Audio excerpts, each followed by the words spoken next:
The turkey was still warm. I know, because I had been awake since 5 that morning brining it, seasoning it, rotating the pan every 45 minutes so the skin would color evenly on all sides. I drove the whole spread: turkey, mashed potatoes, green bean casserole, cranberry sauce made from whole berries. 25 minutes across Millfield in my Honda Civic with the heat cranked all the way up so nothing would go cold. I set the table with the good napkins, the cloth ones I had bought my mother 3 Thanksgivings ago, the ones she only used when company came. I had even folded them into little fans. Nobody asked me to. Nobody noticed. Dinner was halfway through when my mother looked across the table, set down her fork, and said it. Not quietly, not carefully, just said it. "You're just a burden. Always have been." My brother Garrett laughed. Not an uncomfortable laugh. Not the kind of laugh people make when something lands wrong and they are not sure what else to do. A real laugh, an agreeing laugh. "At least I make this family proud." My father looked at his plate. I set my fork down, left side of the plate, the way you do when you are finished and not coming back. I folded my napkin once, set it beside my plate, pushed my chair back, walked to the front door, took my coat from the hook, stepped outside, pulled the door closed behind me. No argument, no tears, no slamming, just the soft click of the latch catching. But here is what none of them knew. I had been paying for the roof over their heads for 8 straight years, and what happened in the weeks after that Thanksgiving dinner would cost them everything. Welcome. My name is Sloan. I am 32 years old. I am a licensed CPA from a small town in Pennsylvania. And this is the story of how my family treated me like an ATM for 8 years, called me a burden at their own Thanksgiving table, and then found out what happens when the ATM shuts off. If you have ever been the one holding everything together while everyone else took the credit, stay with me. Because this story does not end where you think it does. I was 14 years old when I won the state mathematics competition. First place. A gold-colored trophy with a small engraved plate that had my name and the year pressed into it. I carried it home on the school bus, holding it in my lap the entire ride so it would not rattle around and get scratched. When I walked through the front door of my house, the kitchen smelled like pepperoni pizza. 4 large boxes from Gino's, stacked on the counter. My mother Linda was slicing pieces onto paper plates, her face lit up, her voice bright. "Your brother works so hard. Not everyone gets to make the team, you know." Garrett, my brother, 3 years older, had just cracked the roster of his high school JV football team as a backup safety. My mother had ordered pizza to celebrate. 4 large pies. I set my trophy on the counter next to the pizza boxes. Nobody looked at it. We ate dinner talking about Garrett's practice schedule, his coach, his new cleats that cost $120, which I later learned my father had put on a credit card he could not pay off. After dinner, I washed the dishes. The trophy sat on the kitchen counter for 3 full days before I finally moved it to my room. My room. The small one beside the laundry room, where the dryer hummed through the wall every single night. Garrett's room was the biggest in the house. He had his own television, a lock on his door. I had a window that faced the side of the neighbor's garage. That same month, I overheard my mother telling Mrs. Oates over the backyard fence that Garrett was going to earn an athletic scholarship to college. He didn't. He was cut from the team 3 months later after missing too many practices. I knew. I said nothing. I learned something at 14 that most people learn much later in life. Silence can be a weapon, or it can be a cage. It would take me 18 more years to figure out which one I was going to choose. I went to Penn State University on an academic scholarship that covered 70% of my tuition. I worked 2 jobs to cover the rest. Morning shifts at the campus bookstore, weekend shifts at a small tax preparation office in town. I ate a lot of peanut butter sandwiches. I graduated in 4 years with a degree in accounting and $0 of debt. Garrett enrolled in community college the same fall I started at Penn State. He lasted 1 semester before declaring it was, quote, not for him, and moved back into my parents' basement. He had a business idea: custom printed t-shirts, sold online. The company lasted 4 months. The website is still up, technically. Last verified order, 2017. When I was 24, 2 years out of college, working my first real accounting job at a small firm in downtown Millfield, I got a call from my mother. My father, Frank, had torn 3 ligaments in his lower back on a construction site. Workers' compensation covered the surgery. It did not cover the supplements, the physical therapy, the mortgage, the utilities. We need help with the bills, Sloan. I was making $36,000 a year.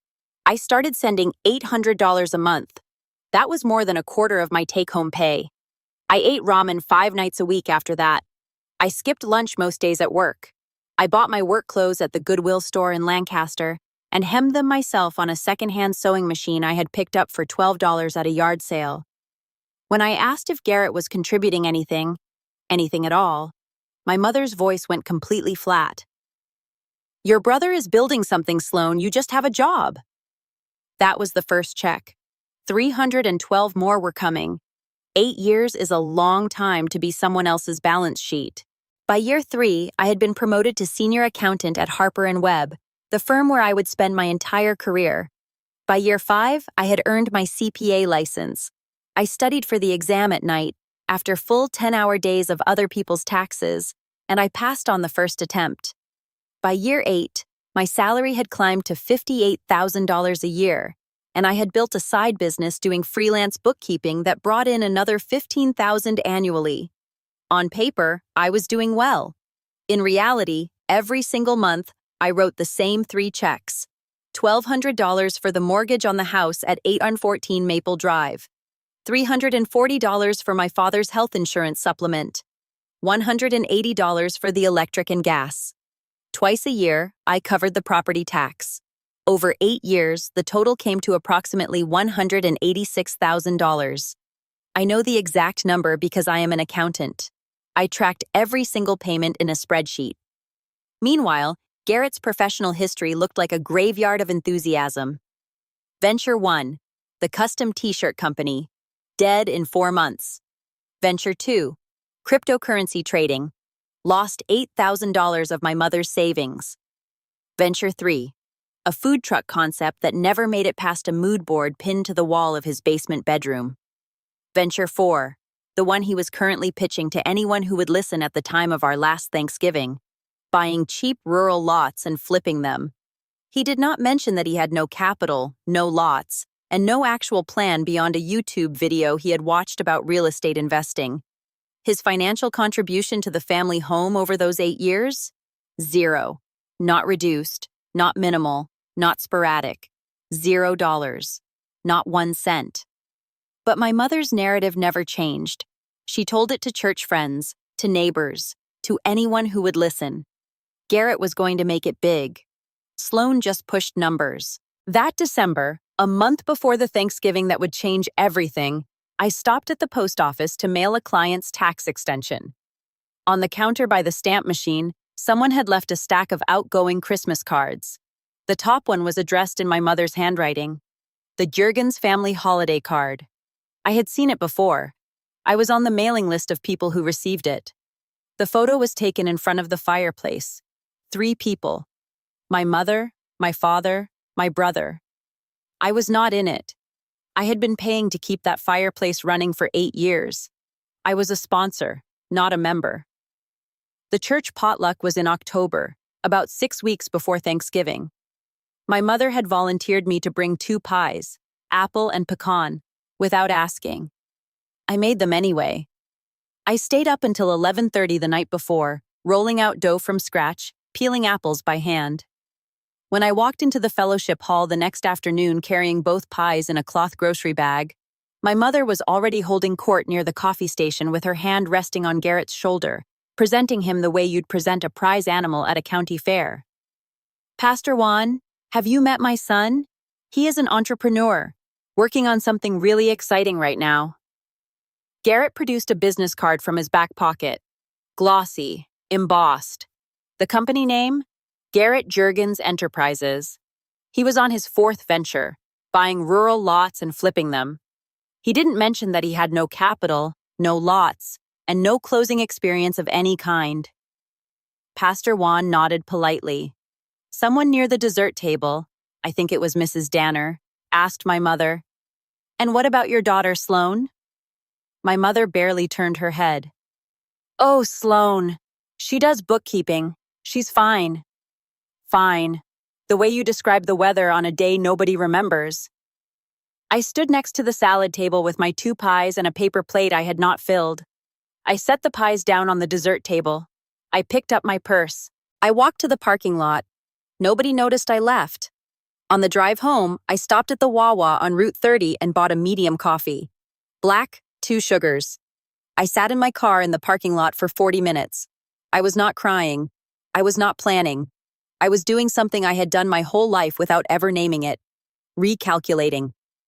In accounting, there is a principle for evaluating long-term assets and liabilities. Every few years, you have to sit down with the books and ask an honest question. Is this position still worth carrying? Is it generating anything? Or is it simply a drain on resources that could be deployed somewhere better? Sitting in that parking lot at the Wawa on Route 30 with a coffee going cold in my hand, I asked that question for the first time in 8 years. Not with anger, not with grief, with arithmetic. Thanksgiving morning. 5 a.m. I stood in my apartment kitchen with a 20-pound turkey that had been brining in a 5-gallon bucket in my refrigerator since the night before. I prepped everything from scratch. Mashed potatoes with real butter and heavy cream. Green bean casserole with fresh mushrooms sautéed in garlic. Cranberry sauce boiled down from whole berries, because my mother had once mentioned, just once, years ago, that the canned kind looked like jelly from a hospital. I had remembered. I had always remembered everything. By 11 o'clock, my car smelled like a restaurant. I drove 25 minutes to 814 Maple Drive and carried 6 containers up the porch steps in 3 separate trips. I let myself in with the key I had carried on my keychain since college. The house was quiet. My father was in his recliner with a heating pad on his lower back, watching football on mute. My mother was getting dressed. Garrett was still asleep in the basement. It was 11:15 in the morning. I set the table, wiped down the counters, adjusted the thermostat. I could do that, since I paid the electric bill. I unfolded the cloth napkins I had bought 3 Thanksgivings ago and arranged them beside each plate. I folded them into fans. I checked the oven temperature twice. I seasoned the potatoes a second time. At 2 in the afternoon, Garrett came upstairs in a hoodie and sweatpants, his hair uncombed, and dropped into a chair at the table I had just set. "When's dinner?" My mother appeared in the kitchen doorway and put a hand on his shoulder. "Garrett, honey, sit down. You must be tired." He had been asleep 90 seconds ago. I watched him settle into the chair I had wiped clean. Nobody said thank you. Nobody asked if I needed help in the kitchen. Nobody said anything to me at all. In accounting, there is a term called unreconciled. It refers to a moment when 2 numbers that should match don't. The debit and the credit are both on the books, but something is off somewhere, and until you find it, the entire ledger is wrong. Standing in that kitchen, holding a serving spoon, watching my family gather around a table I had set, around a meal I had cooked, in a house I had been paying for, I understood the word for the first time not as a professional concept, but as something personal. My mother raised her glass of boxed wine. "I want to say how thankful I am for my Garrett, always making this family proud." Garrett dipped his head in practiced modesty. "Thanks, Mom. I've actually been working on something big. Got my eye on a few lots out past Route 9. Real estate is where the smart money is going right now." He said this while eating turkey I had roasted, sitting in a house whose mortgage I had paid every month for 8 years. My father chewed quietly, eyes on his plate. My mother turned to me. "And you, Sloan? What do you have to be thankful for?" I opened my mouth. "You're just a burden. Always have been." She said it the way she might say the mashed potatoes need more salt. Matter of fact. Like it was something everybody already knew, but nobody usually bothered to say out loud. Garrett laughed. Not a nervous, cover-your-mouth kind of laugh. A real one. An agreeing one. "At least I make this family proud." My father set down his fork. He did not look up. He did not say a single word. He just stopped chewing. I looked down at the napkin in my lap, the one I had folded into a fan 2 hours earlier. I set my fork down, left side of the plate, the way you do when you are finished and not coming back.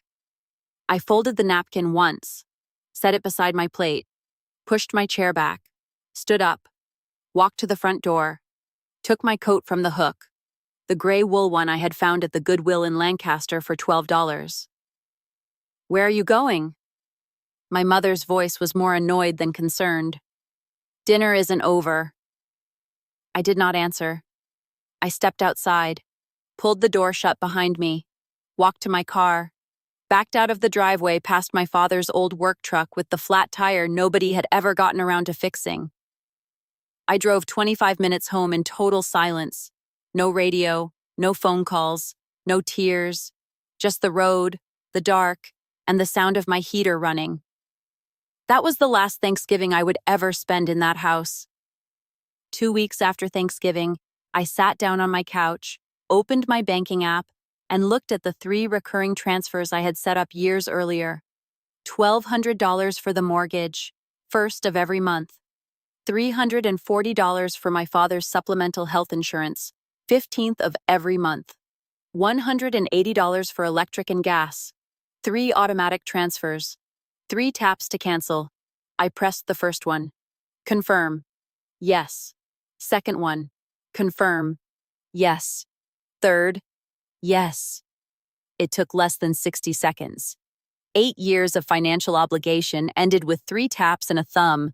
I closed the app and set my phone on the coffee table. For the first time in 8 years, my checking account was going to stay where it was at the end of the month. On the 12th day, my father called. Sloan, the mortgage. The bank sent a letter. It says the payment is late. There's a penalty. His voice had that careful tone, the one he used when he knew he was standing on Linda's territory and did not want to set something off. Why is the mortgage unpaid? Ask your pride and joy. Silence. I could hear the television in the background, some game show with bells. Sloan, you can't just... I can and I am. I hung up. I laid back on my couch and looked at the ceiling of my apartment. 410 square feet if you counted the bathroom. But it was mine. The lease had my name on it. The electricity was in my name, the Wi-Fi, the renter's insurance, the doormat that said welcome. All mine. Every dollar in this room earned by me. And for the first time in 8 years, not one of those dollars was going to a house where my name did not make the Christmas card. My mother's counterattack started 3 days later. She did not call me. She called everyone else. Aunt Carol in Allentown, Cousin Beth in Scranton, Mrs. Danner from the church ladies group, Pastor Whelan's wife, the cashier at the grocery store who had known our family for 20 years. The narrative was clean, rehearsed, and absolutely devastating. Sloan abandoned her family. Her father is disabled. Her mother has no income. And Sloan just cut them off. No context given. No mention of 8 years of monthly checks. No mention of the word burden being spoken at a Thanksgiving dinner table. Just the story Linda wanted told. My phone lit up with voicemails. 4 a day, sometimes 5. You're killing your father. The church is praying for us. How can you do this to your own mother? I listened to each one exactly once. Then I opened a spreadsheet. Columns: date, caller, timestamp, call duration, emotional register, content summary. I logged each message the way I would log a financial transaction, factual, without commentary. Then I deleted the voicemail. I did not call anyone back. On the 5th day, Garrett called. First time in 3 years. His voice was tight, like someone holding a phone and a grudge simultaneously. You need to come home and fix this. Fix what? Everything. Mom is losing it. Dad can't sleep. The bank is calling. Sounds like a family problem. Garrett, you are family. Am I? Because at Thanksgiving, Mom called me a burden. You laughed. Dad said nothing. That doesn't sound like family to me. He hung up. I added his call to the spreadsheet. December 14th, 11:47 a.m. Duration, 2 minutes. Tone, aggressive, content, demanding. Every quarter, I pulled my credit report. It was not paranoia. It was professional habit. When you are a CPA, your credit score is part of your credential. Clients trust you with their books. Lenders trust your numbers. I checked mine the second week of January. I scrolled past the usual entries. Student loan, paid off. Car loan, paid off. Credit card utilization, 9%. And then I stopped. A new account. A mortgage. $47,000. Secured by residential property at 814 Maple Drive, Millfield, Pennsylvania. Opened 4 months ago. My name was on it. Sloan A. Juergens. I had not signed a mortgage. I had not walked into a bank. I had not spoken to a loan officer. I had not sat across from a notary. I had not agreed to anything. But there it was. My name. My social security number. My credit history. Attached to a $47,000 second mortgage on a house I did not own, for a loan I had never requested. My credit score had dropped 38 points. I sat back from my laptop. My hands were steady. I am an accountant. Numbers do not panic me, even when they are wrong, especially when they are wrong. I took a screenshot, downloaded the full report as a PDF, opened a new folder on my desktop and named it 8144 Maple, saved the file, opened a fresh spreadsheet, column A, date, column B, source, column C, finding, column D, action taken. First entry, January 12th, Equifax credit report. Unauthorized mortgage, $47,000, 814 Maple Drive. Screenshot saved. PDF archived. Someone had used my name, my forged signature, and my credit history. And there was only one address that loan was tied to. I called Valley First Credit Union the next morning. The loan officer, a woman named Janet, was professional and careful. The application was submitted in person, Ms. Juergens, notarized by a local notary. I'll send you a copy by certified mail, 5 to 7 business days. That will be fine. 5 days later, a manila envelope arrived. I spread the documents across my kitchen table, turned on the reading lamp I used for freelance work, and went through every single page. The application was thorough. Whoever had filled it out knew me well. My employer listed correctly. My income, accurate within $300. My previous address, correct. Except for one detail. The address on the application listed 814 Maple Drive as my current residence, not my apartment. The signature was on page 11. At first glance, it was close, very close. But I am the person who signs her own name 100 times a month on tax returns and client correspondence. I know my handwriting the way a carpenter knows the grain of a particular piece of wood, by feel, by habit, by the way the pen moves almost without thinking. The S in my first name loops to the left. Mine always has. Since Mrs. Patterson's third-grade cursive lessons at Millfield Elementary School, the signature on that mortgage application, the S looped to the right. Below the signature, a notary stamp. Darren Holt, Notary Public, Commonwealth of Pennsylvania. Darren Holt. I knew that name. He had been in Garrett's class at Millfield High. They had played on the same JV football team, the one Garrett was eventually cut from. Darren had a notary office on Main Street next to the hardware store. I set the document down, picked up my phone. Rita, I need a lawyer, not a tax lawyer, a criminal one. Rita, my boss, was quiet for exactly 2 seconds. This is about your family, isn't it? It was not a question. It's about a forged signature on a $47,000 loan. I'll make a call tonight. Alan Marsh had an office in Lancaster, 35 minutes east. He was in his 50s, gray at the temples, with a desk covered in legal pads and a coffee mug that said due process.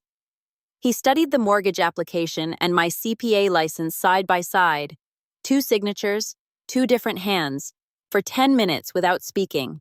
Then he leaned back. Clean case, forgery, identity theft, bank fraud. If you want to press charges, This is federal territory. What about the loan itself? File an identity theft report with the FTC. Dispute the account with all 3 credit bureaus. The bank opens an investigation. The loan gets flagged. 60 to 90 days for resolution. And the house? He paused. If the second mortgage was fraudulent, the bank unwinds it. But if the first mortgage also defaults, the one you were paying, the property enters foreclosure. It will default. I stopped paying. Alan looked at me with the expression of a man who understood arithmetic. Then the house will go to auction, probably within 6 months. I nodded. That afternoon, I filed an identity theft report with the FTC from my apartment laptop. I placed a credit freeze with all 3 bureaus: Equifax, Experian, TransUnion. I drafted a dispute letter, printed it, signed it with my real signature, and mailed it certified to Valley First Credit Union. Then I made dinner, grilled cheese and tomato soup, sat on my couch, ate in silence. 60 to 90 days. I could wait. I had been waiting 32 years. Alan's investigation moved faster than I expected. Valley First cooperated. They had their own liability to worry about. A fraudulent notarization was a serious problem for them as well. Within 3 weeks, the bank had traced every dollar of the $47,000 loan. It had been wired from the loan account to a business checking account at a different bank. The account was registered to G&H Ventures LLC, G for Garrett, H for Holt. Alan sent me the disbursement records. I read them at my kitchen table under the reading lamp, with a pencil and a legal pad. $18,000 went to a down payment on a vacant lot in rural Berks County, a parcel that had since dropped 40% in value due to a failed rezoning application. $22,000 went to a Ford F-150 pickup truck, registered to Garrett, listed in the LLC records as a company vehicle. The remaining $7,000 was categorized as operating expenses. Alan obtained the bank statements for those operating expenses. 2 trips to Las Vegas, airfare and hotel, 6 dinners at restaurants in Philadelphia, none under $100 per person, a gaming console and 3 controllers, a monthly subscription to a cigar delivery service. My brother had stolen $47,000 using my name, my social security number, and a childhood friend willing to stamp a fraud. He had spent it on worthless land, a truck he drove to the gas station, and vacations I would never take. I did not slam the table. I did not cry. I picked up my pencil and added each line item to the spreadsheet. Column A, item. Column B, amount. Column C, source. Column D, status. When I was finished, I closed my laptop and washed my coffee mug. My brother had taken everything he could carry using my name, and my mother still called him the pride of the family. My boss, Rita, and I sat in a corner booth at Calhoun's Diner on Main Street on a Saturday morning in late January. She had a club sandwich. I had chicken noodle soup and coffee. "What are you going to do?" she asked. "I'm going to let the system work. The FTC report is filed. The credit bureaus are investigating. Alan is handling the bank." "And the house?" "The house is going to default. Then it goes to auction." Rita looked at me for a long moment. "And then?" I looked back at her. Alan confirmed it. The foreclosure auction would be open to any bidder: individuals, LLCs, corporations, cash or certified funds, a matter of public record. "Can my LLC bid?" He set down his pen. "Juergens and Associates Consulting." "Yes. Legally, there is no prohibition. The LLC is a separate legal entity. It has its own EIN, its own bank account, its own operating agreement. The fact that you share a surname with the former owners is not a disqualifying factor."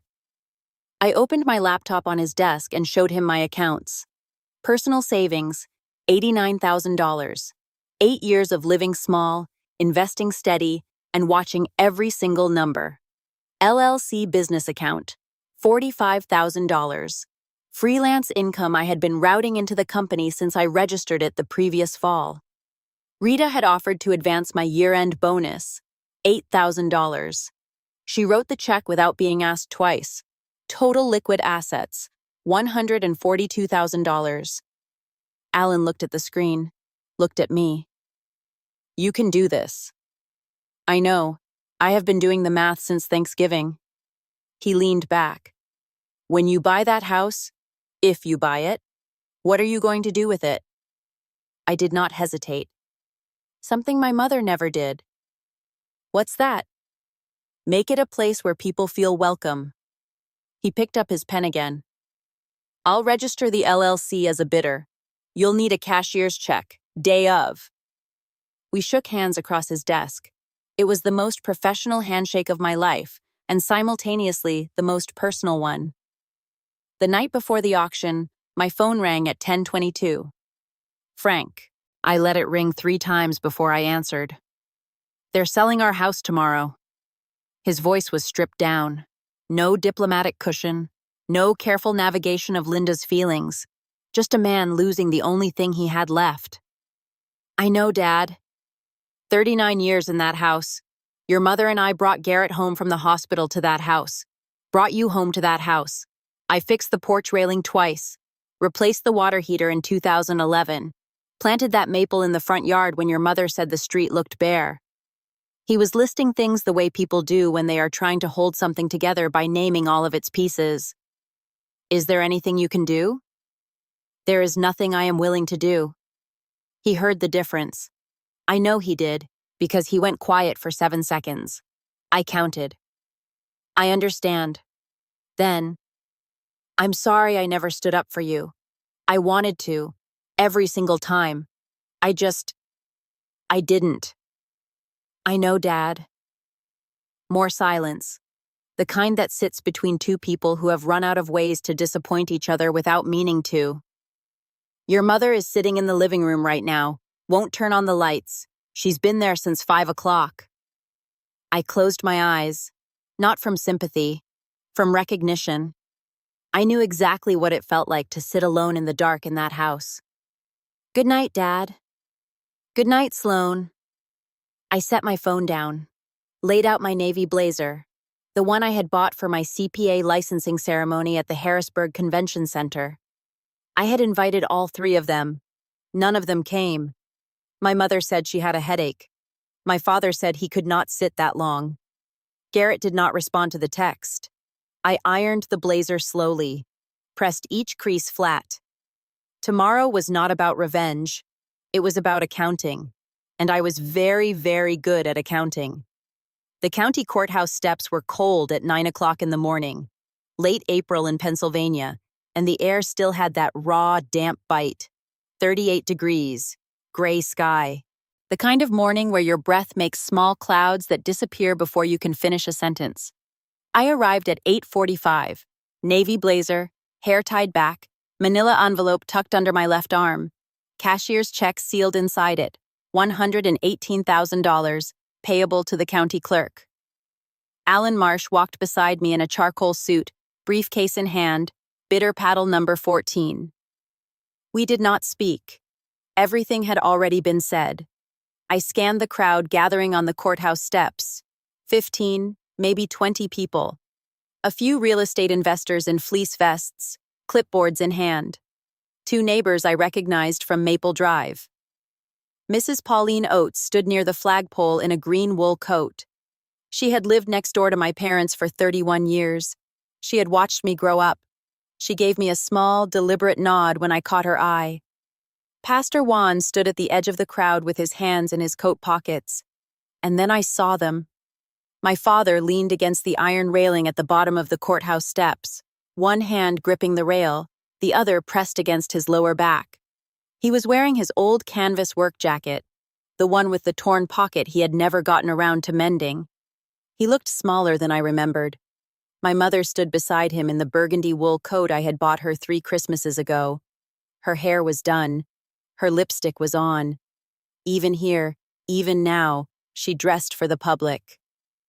Garrett hung back near the parking meters, arms folded, hood pulled up, not making eye contact with anyone. The auctioneer, a county clerk named Wes Pratt, set up a small podium at the top of the steps, shuffled papers, adjusted a microphone nobody needed, and cleared his throat. Good morning. We are here for the public auction of Lot 47, residential property located at 814 Maple Drive, Millfield, Dauphin County, Pennsylvania. Opening bid, $95,000. Alan lifted paddle 14. An investor in the front row raised his hand. 95. A woman behind him. 98. The man countered. 101. Alan lifted our paddle. 105. Steady. No urgency. The way you order lunch. The woman dropped out at 108. The man pushed back. 110. 112. Alan. 114. The man checked his phone. Typed something. 114.5. I touched Alan's arm. Prearranged signal. Go. $118,000. Alan's voice carried clean across the courthouse steps. The man in the vest looked at his phone one more time, shook his head, slid the phone into his pocket. Going once, at $118,000. The auctioneer's voice was flat, procedural. This was a Tuesday morning for him.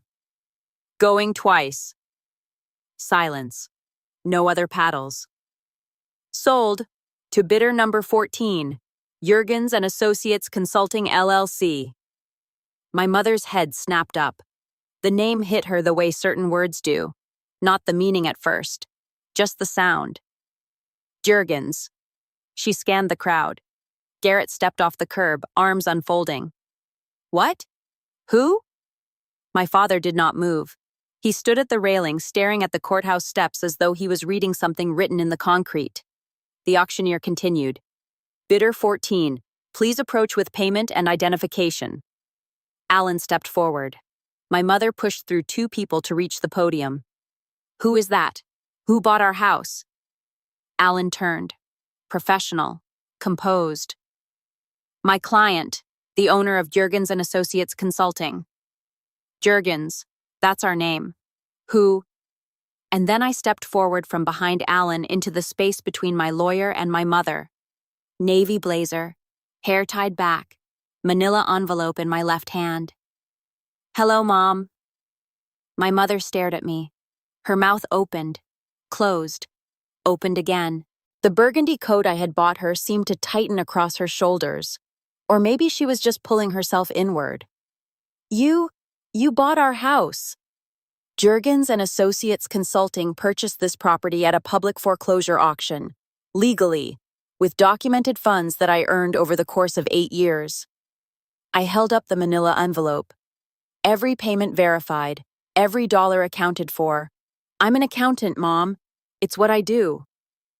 Garrett shoved through the crowd and planted himself 3 feet from me. You can't do this. That's our home. You can't just buy someone's home. I didn't buy someone's home. I bought a foreclosed property, the same way any bidder at this auction could have. The difference is I know every crack in that foundation. I paid to patch them.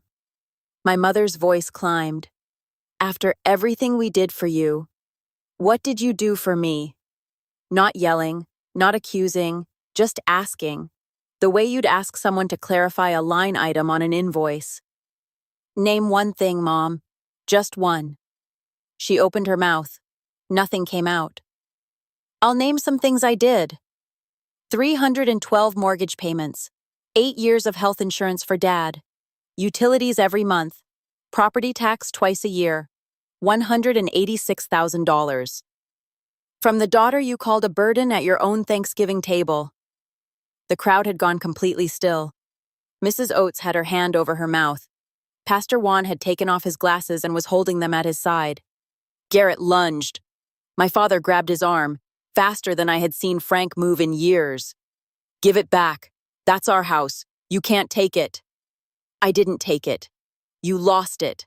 With a forged signature, a fake notarization, and $47,000 you spent on a truck and 2 trips to Las Vegas. Garrett stopped moving. His face went white. My mother made a sound that was not a word, just sound, raw, shapeless.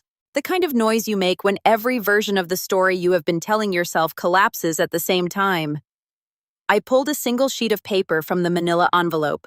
Typed, centered, professional. I read it aloud. This property will be renovated and converted into a community resource center for women and families in crisis.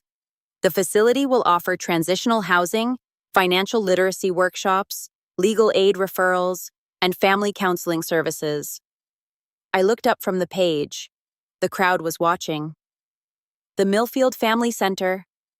I folded the paper and slid it back into the envelope. This house was never a home to me, but it is going to be a home for people who actually need one. My father closed his eyes. 2 tears ran down his face. He did not wipe them.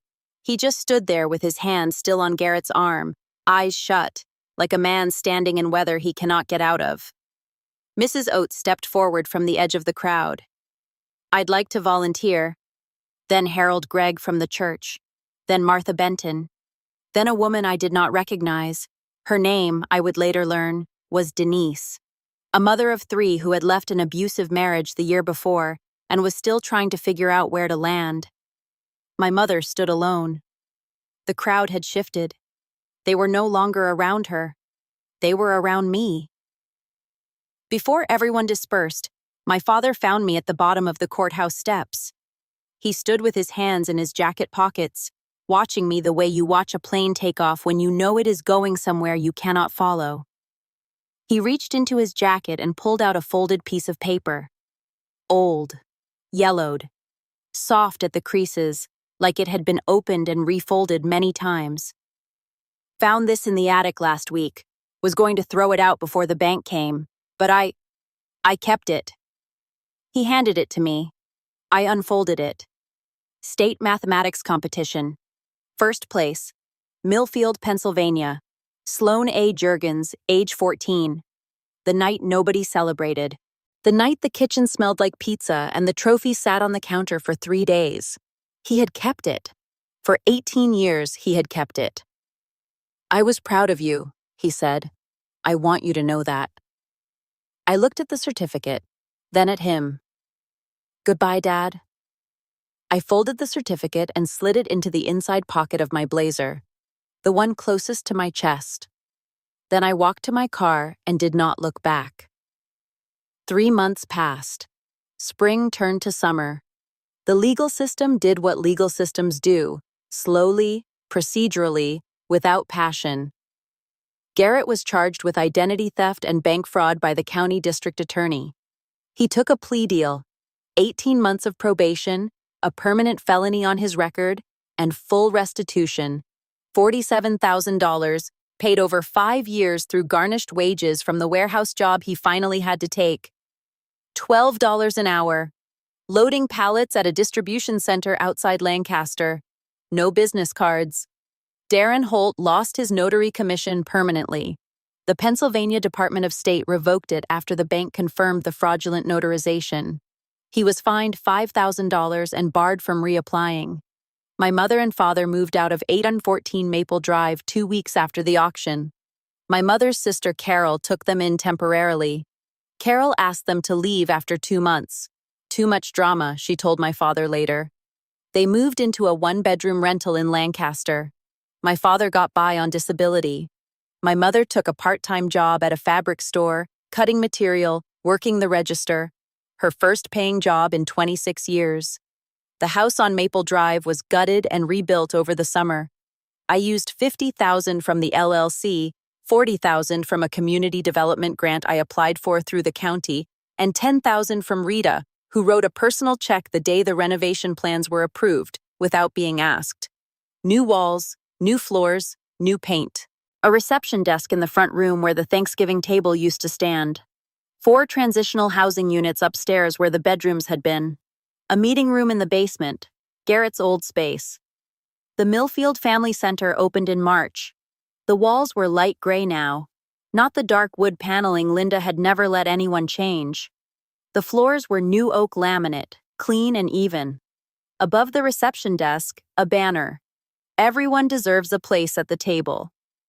Mrs. Oates cut the ribbon with a pair of kitchen shears she had brought from home because nobody had thought to purchase ceremonial scissors. Pastor Juan said a short blessing. Rita took photographs on her phone. 47 people had signed up as volunteers. I knew the exact number because I kept a spreadsheet. A young woman named Maria walked in 20 minutes after the ribbon cutting. She had 2 children with her, a boy around 4, a girl around 6.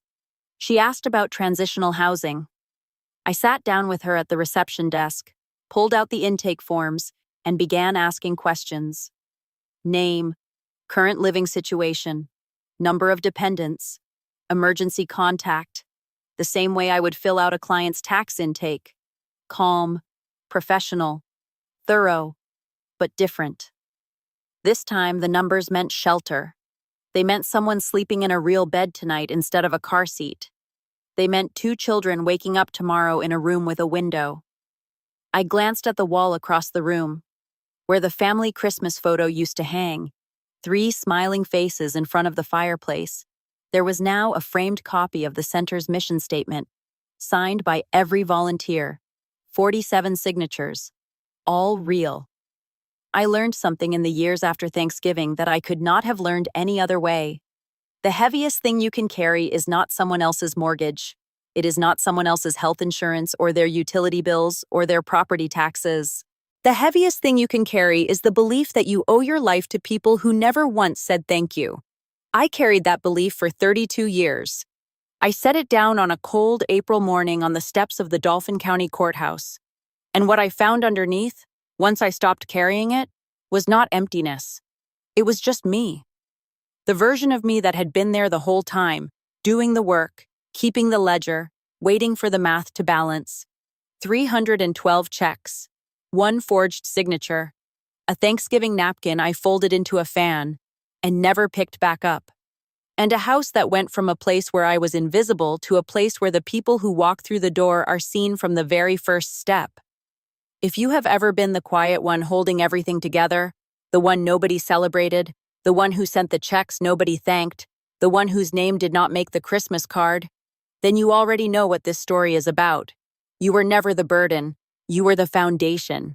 Drop a comment below and tell me, have you ever been the one holding everything up while everyone else took the credit? I read every comment. I want to hear your story. If this story meant something to you, please share it. Send it to someone who needs to hear it today. Subscribe so you do not miss the next one.